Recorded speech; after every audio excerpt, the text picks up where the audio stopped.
বন্ধুরা, এখন কথা বলবো কেকেআরকে নিয়ে। 25 কোটির বলারের হাত ধরেই আইপিএলের ফাইনালে কেকেআর।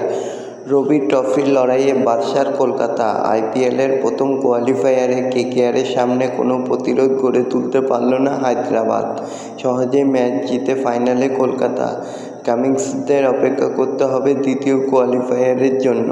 তো বন্ধুরা, এরকমই সব আইপিএলের খেলার খবর জানতে হলে আমার চ্যানেলটিকে অতি শীঘ্রই লাইক, কমেন্ট, সাবস্ক্রাইব করতে ভুলো না ও বন্ধুদের মধ্যে প্রচুর পরিমাণে শেয়ার করে দাও।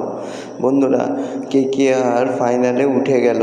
তো বন্ধুরা, আইপিএলের প্রথম কোয়ালিফায়ারে কেকেআরের সামনে কোনো রকম বাধাই সৃষ্টি করতে পারল না হায়দ্রাবাদ। প্রথম থেকেই মনে হয়েছিল যে কেকেআরের একমাত্র প্রতিপক্ষ কঠিন হতে পারে হায়দ্রাবাদ, কিন্তু তার পারল না হায়দ্রাবাদ জিততে। 2021 সালের পর আবার আইপিএলের ফাইনালে কলকাতা নাইট রাইডার্স সানরাইজার হায়দ্রাবাদকে 8 উইকেটে হারিয়ে দিলেন শ্রেয়াস আয়াররা।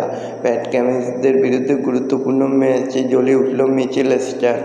প্রথম 5 ওভারের মধ্যেই 3 উইকেট নিয়ে কেকেআরকে চালকের আসনে বসিয়ে দেন 25 কোটির বোলার। হায়দ্রাবাদের 159 রানের জবাবে কেকেআর 13 ওভার 4 বলে 2 উইকেটেই করল 164 রান। 20 ওভারে ম্যাচ 38 বল বাকি থাকতেই ফাইনালে চলে গেল কলকাতা। তো বন্ধুরা, এরকমই সব আইপিএলের খেলার খবর জানতে হলে আমার চ্যানেলটিকে অতি শীঘ্রই লাইক, কমেন্ট, সাবস্ক্রাইব করতে ভুলো না ও বন্ধুদের মধ্যে প্রচুর পরিমাণে শেয়ার করে দাও, যাতে আমার 4000 ঘন্টা ওয়াচ টাইম খুব শীঘ্রই পূর্ণ হয়ে যায়। ধন্যবাদ সবাইকে।